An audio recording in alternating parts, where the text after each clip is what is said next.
De volta com o Ligado na Cidade, quem conversa conosco mais uma vez é Daniel Toledo, advogado especializado em Direito Internacional, consultor de negócios internacionais, palestrante e fundador do escritório Toledo e Advogados Associados. Tem um canal no YouTube com mais de 77 mil seguidores. Acesse Daniel Toledo no YouTube, no youtube.com/Daniel Toledo e Associados. Ali tem dicas para quem deseja morar, trabalhar ou empreender internacionalmente. Daniel Toledo é membro efetivo da Comissão de Relações Internacionais da OAB São Paulo e membro da Comissão de Direito Internacional da OAB Santos. Daniel, mais uma vez, seja bem-vindo à Jovem Pan. Obrigado mais uma vez pelo convite, é uma satisfação imensa estar aqui com vocês. Sempre muito bom te ouvir aqui na Pan, Daniel. Daniel, sobre as ações de Trump e a possibilidade de reverter o resultado das eleições, isso é real? Existe essa possibilidade na tua análise, Daniel? Bom, vamos dividir isso aí em duas etapas, né? Primeiro, com relação à possibilidade de reversão. Existe a possibilidade de reverter quando isso é realmente levado à corte e um juiz vai tomar ciência do processo, das provas e, efetivamente, ele pode ter algum tipo de anulação. Nos Estados Unidos, até como nós falamos aí na nossa última conversa sobre esse assunto, a forma eleitoral americana ela é totalmente diferente da do Brasil, né? O cidadão vota e, de repente, quem ganhar num estado não quer dizer necessariamente que ele vai ganhar as eleições, porque ele acaba transferindo os votos dos delegados daquele estado para o candidato, e aí sim é feito o cômputo final. Mas existe a possibilidade de haver um cancelamento de algum tipo de eleição estadual, regionalizada, óbvio, que possa mudar isso. Mas hoje, aí a gente vai para o segundo tópico, né? Que hoje o presidente Donald Trump, assim como o advogado dele, que é o Rudolph Giuliani, que foi prefeito de Nova York por muitos anos, é um excelente advogado, mas até agora eles não trouxeram nada, eles só dizem que eles vão juntar a prova bombástica, que eles vão juntar os documentos comprobatórios da fraude, eles vão trazer, mas até agora o que eles juntaram não teve a capacidade real de comprovar uma fraude do tamanho que o presidente Trump está alegando, a ponto de mudar o resultado final da eleição. Então, na minha opinião, houve fraude? Houve. A gente consegue enxergar alguns pontos isolados, onde aconteceu, sim, mas não são tantos quanto ele está colocando a ponto de mudar o resultado. Pode sim mudar uma situação ou outra, mas eu não acredito que vá haver mudança no resultado. Aliás, Daniel, no último domingo, dia 15, o presidente Donald Trump disse pela primeira vez que Joe Biden foi o vencedor das eleições presidenciais nos Estados Unidos. No entanto, Donald Trump, mesmo sem provas, voltou a dizer que o pleito foi fraudado e atribuiu a eleição de Biden a fake news produzidas pela imprensa. Falta o que você disse agora, né? O Rudolph Giuliani apresentar essa prova, essa bomba, né? O que argumente, né? O que realmente comprove essa fraude, né, Daniel? Exato. Eu não sei se você chegou a dar uma olhada na prova que ele juntou, né? Que foram 11 mil testemunhas. Eu, particularmente, como advogado, acho a prova testemunhal uma prova muito, muito frágil, porque toda a prova testemunhal ela está envolvida por uma série de sentimentos, né? Sentimentos, frustrações, interesses pessoais e uma série de questões que tornam essa prova por si só já, de certa forma, aí, menos poderosa do que uma prova documental, vamos dizer dessa forma simples. Mas dessas 11 mil pessoas, eu diria para você que elas foram divididas ali em 4 ou 5 grupos, onde 4 ou 5... as 11 mil falavam sobre 4 ou 5 assuntos do mesmo assunto. E a última foi a mais engraçada, que eu até brinquei com alguns amigos meus, que eles mencionam um tal de Scott. Olha, o Scott esteve lá na sala de votação e o Scott não permitiu que nós tivéssemos acesso. O Scott estava com uma caneta Sharp na mão, mas quem é Scott? Não tem nenhuma descrição de sobrenome, ou descrição física, ou descrição de quem é essa pessoa, se ele é loiro, moreno, se ele é alto, é baixo, que roupa que ele estava usando, não existe nada. Só falaram que a pessoa se identificou como Scott e ninguém descreve essa pessoa. Então, e a maioria das testemunhas que estão ali estão nesse mesmo sentido, são sempre provas muito vagas, sempre muito difíceis de você identificar quem seria realmente essa tal pessoa geradora da fraude, entendeu? Então, eu acho que vai ser difícil reverter o resultado. Agora, Daniel, tem uma fala do Trump, abre aspas, ele venceu Biden porque a eleição foi manipulada, fecha aspas, né? Isso ele escreveu em uma publicação no Twitter e disse mais, abre aspas, ninguém podia observar as votações, os votos foram tabulados por uma empresa privada da esquerda radical Dominion com uma má reputação e equipamento ruim que nem poderia se qualificar para as eleições no Texas, onde eu ganhei por muitos votos, fecha aspas, para Donald Trump. É mais ou menos como aqui no Brasil, o derrotado dizer que há problemas de segurança com a urna eletrônica. Dá para comparar, né, Daniel? Dá para comparar sim. Mas hoje o grande problema, né, que a gente vê acontecendo, o Trump vem perdendo muito apoio da própria direita por causa das posturas dele.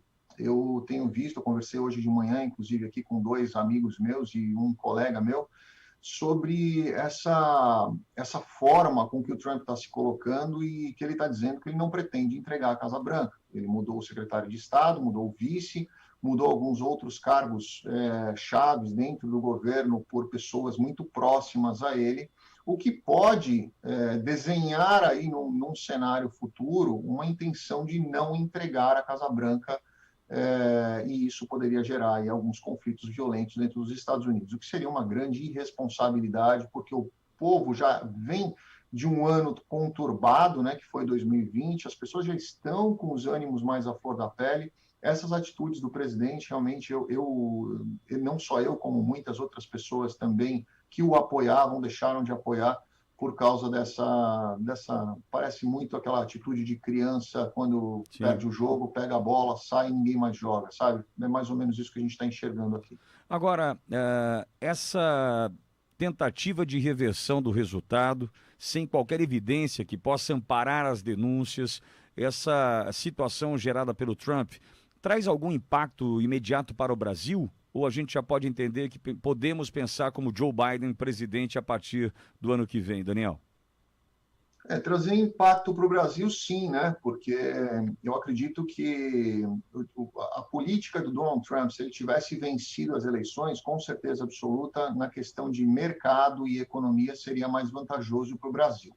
Não porque ele faria alguma coisa para o Brasil, mas porque ele impediria que a China tivesse uma atuação tão direta sobre a economia da América do Sul, mais especificamente o Brasil, porque os outros países, muitos deles, já têm algumas outras ligações com a China, só por essa questão. A entrada do Biden, na minha concepção, eu particularmente já estou tocando a minha vida como se Biden fosse realmente o presidente, porque eu não consigo enxergar aonde o Trump vai conseguir reverter. Como eu disse, existem fraudes? Existe prova de fraude? Existe. Mas não fraude o suficiente para mudar o resultado da eleição.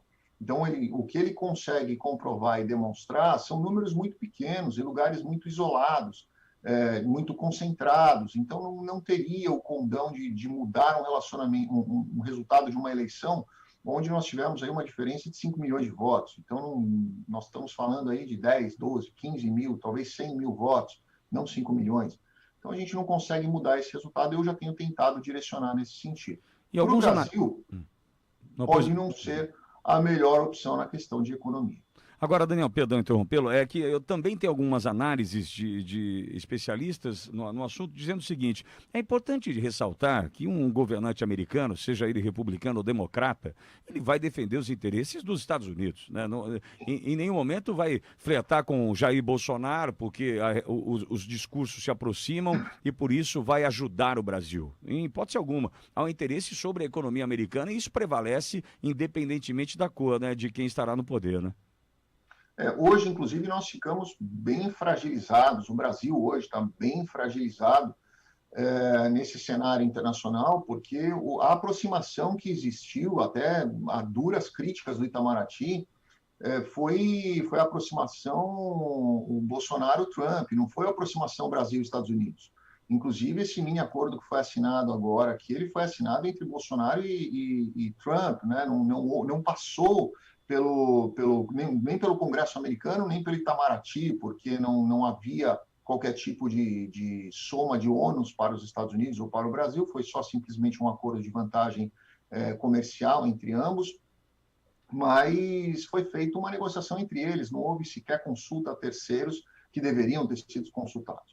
Então, é ótimo quando os dois continuam no poder, porque esse relacionamento se continua, mas quando um deles sai do poder, o relacionamento degringola, porque não é um relacionamento de países, é um relacionamento de presidentes, o que eu não acho que foi muito sério. Agora, você entende, Daniel, que é possível a gente redefinir essa relação, né? Até o Obama fez um comentário sobre a fala da pólvora, da saliva, enfim. Há possibilidade de reconstruir essa relação com os Estados Unidos nesse sentido?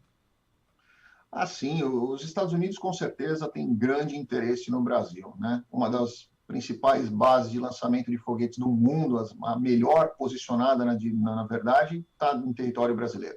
Os Estados Unidos já vem querendo há muito tempo montar uma base militar ali. Eu acho que é errado conceder essa base militar ali, mas fazer uma parceria aí para essa base de lançamento de foguetes seria muito interessante para o Brasil e para os Estados Unidos. Os Estados Unidos não querem deixar de forma alguma a China entrar no Brasil, por ser o maior país da América Latina e ter aí uma grande interferência na região. Então, ele não vai querer, de forma alguma, permitir que haja uma intervenção chinesa maior no Brasil, especificamente, até porque a China já tem algumas outras relações com os outros países. Então, eu acredito que isso deve se resolver assim que ficar realmente resolvida essa questão da definição do presidente. E o presidente Bolsonaro vai ter que entender também que, às vezes, não é muito interessante ele falar o que dá na cabeça dele, porque, às vezes, as pessoas, culturalmente, os países têm culturas diferentes, eles podem interpretar isso de uma forma diferente também. Agora, dentro do que a gente já tem tratado aqui ao longo das últimas semanas, Daniel, a emissão de vistos para os brasileiros, independentemente da modalidade do visto, você já trabalhando com essa situação de Joe Biden realmente eleito e a mínima chance de reversão disso, qual a expectativa sobre este assunto, sobre a emissão de vistos para brasileiros numa gestão Joe Biden?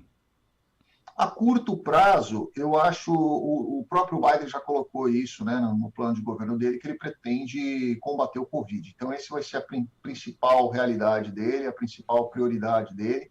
E não sei se ele vai reabrir consulados para emissão de visto imediatamente, né? Então, a gente vai ter essa questão para a gente poder lidar com isso e administrar com isso. Mas eu acredito que, por ser um democrata, os democratas têm essa visão de imigração muito mais flexível do que os republicanos. Então, eu acredito que a curto para médio prazo e daí para frente, eu acredito que deve ser muito mais tranquilo a aplicação de vistos, a análise de vistos e os critérios de aprovação, com certeza será num governo democrata. Daniel Toledo, advogado especializado em direito internacional, consultor de negócios internacionais, palestrante e fundador do escritório Toledo e Advogados Associados, tem um canal no YouTube esperando por você, o teu acesso e tua inscrição neste canal, que é o youtube.com/Daniel Toledo e Associados, com dicas para quem deseja morar, trabalhar ou empreender internacionalmente. Daniel Toledo conversou mais uma vez com o ouvinte Jovem Pan. Daniel, mais uma vez, muito obrigado pela sua participação, é uma honra ouvi-lo. Muito obrigado a vocês, uma ótima tarde, um abraço, obrigado. Obrigado, Daniel, 3h55, não há tempo para mais nada. Éden Duarte, até amanhã, querido.